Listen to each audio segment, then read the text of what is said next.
Hey everyone, welcome to another episode of ADMAIL. This is Adam Bergman, founder and CEO of IRA Financial. I'm here to help you find the answers to the most frequently asked questions from my clients about self-directed retirement accounts. If you want to learn more, you can subscribe to our YouTube channel and follow us on social media. Just search IRA Financial. Hey everyone, and welcome to another episode of ADMAIL. I'm Adam Bergman, tax attorney and founder of IRA Financial. And on today's ADMAIL, I got three great questions for you from three super smart people. One from Twitter, one from Facebook, and one from YouTube.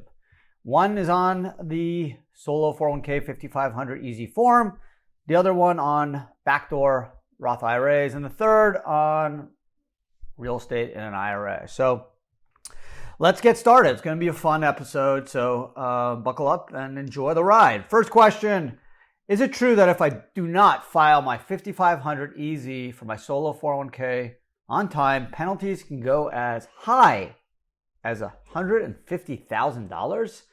Believe it or not, yes, it's true. It's crazy. I actually just spoke to a friend of mine who is not a client. He has a solo 401k at Fidelity, and he's had it for a bunch of years. He's got close to $1 million now in his plan. He's invested in regular securities. And guess what? He was talking to me, and we were just chatting, and he wanted to move some of the money over to IRA Financial to do some alt investments like real estate. And it's like, don't worry, I'll just take over your solo K. It's not a problem. I got you. I was like, you've been filing the 5500 EZs, right? And he paused. He's like, what are you talking about? What the hell is that? I never heard of anything. My money's at Fidelity. Fidelity does everything. I'm like, well, I don't think they do. They do IRA reporting, i.e. Form 5498. They will report 401k distributions on the 1099, but they're not going to file your 5500 EZ. They don't even tell you that. And he was just shocked. He called Fidelity up and went crazy on them. And they said, oh, okay, sorry. We'll help you get into this voluntary compliance program. We'll even assist you with it. He's like, voluntary compliance? Why? I'll just file the form. I said, well, under the Secure Act, if you fail to file the 5500 EZ, and you're required to do so, and the IRS finds you before you disclose your mistake, your penalties can go up to a maximum of $150,000. Okay?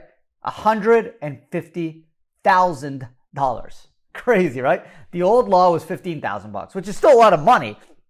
The new law is $150,000, and it's not even a tax return. It's an information return. No taxes due, right? It's a retirement plan. You only pay tax when you take a taxable distribution.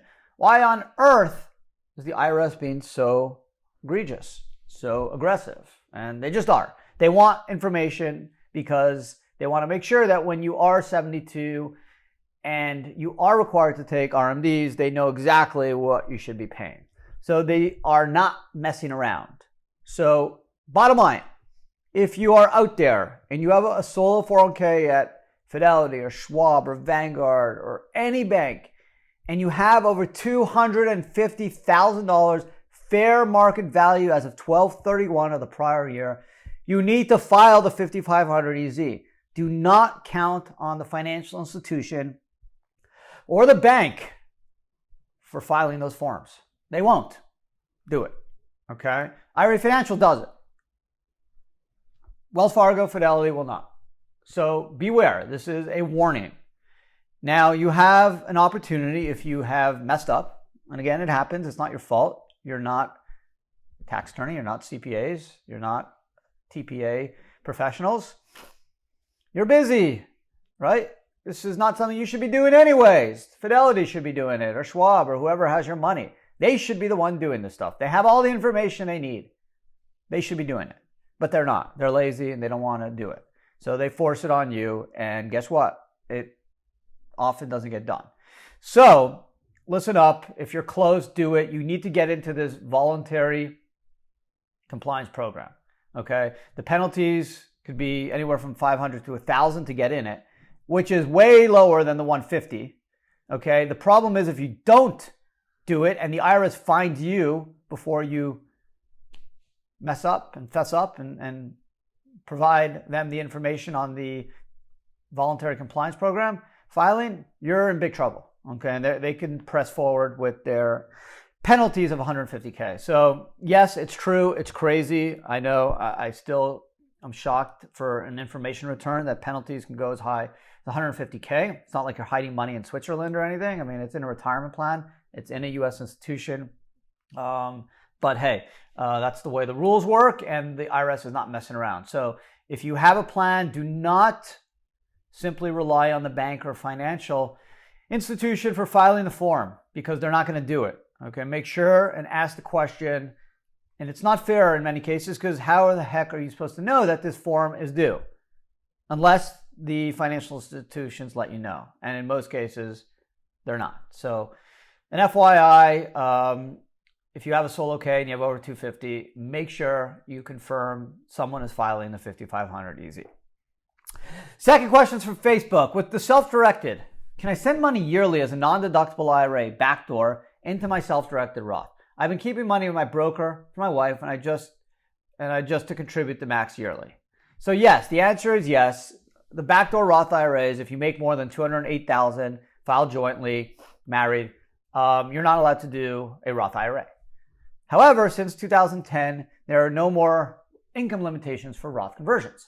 Hence, you can simply make a contribution to a traditional IRA after tax, meaning you do not receive the tax deduction, and you will not be able to receive the tax deduction if you make more than that $208,000 too, because you'll be incomed out, for lack of a better word. So you won't be able to do a Roth, and you can't do a pre-tax. However, since 2010, you can do what's called a backdoor, where you do an after-tax IRA contribution and then immediately convert to Roth.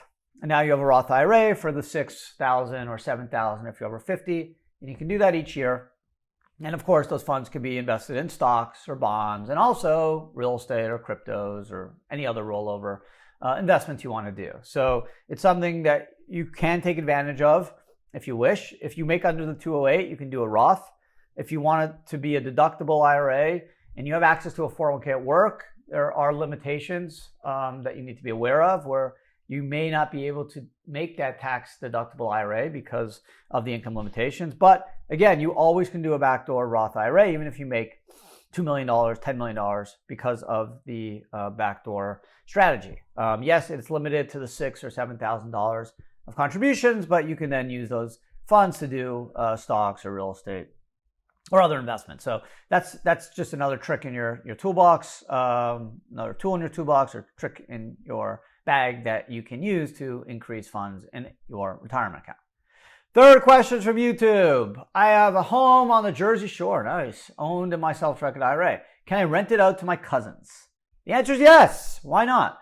We know under 4975 that a disqualified person is defined as you as the IRA holder and any of your lineal descendants, parents, children, spouse, daughter-in-law, son-in-law, or any entities controlled by such persons, including LLCs, corps, trusts, and the like. So cousins are not deemed disqualified people.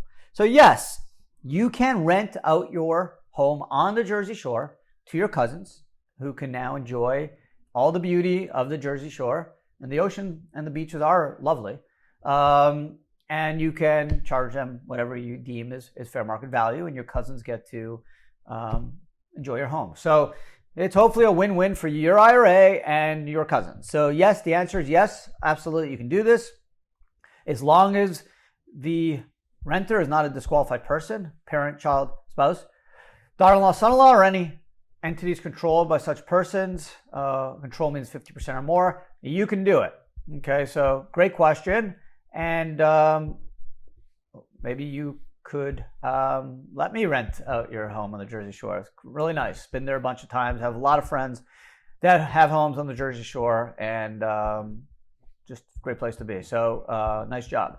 That's it for today's episode of ADMAIL. Hope you guys enjoyed it. If you do have any further questions, please send them in. You can send them always to info@IRA Financial, or you can leave them on our social media feed, whether it's a YouTube channel at IRA Financial, which you definitely need to subscribe to. We drop 5 videos and 3 podcasts a week, so tons of really great content. or you can leave us a message on Facebook, Instagram, and Twitter. And I especially would love to hear from all of you and answer all your great questions. So thanks again for listening or watching if you're doing so on YouTube. Have a great rest of your week and talk to you again next week. Take care.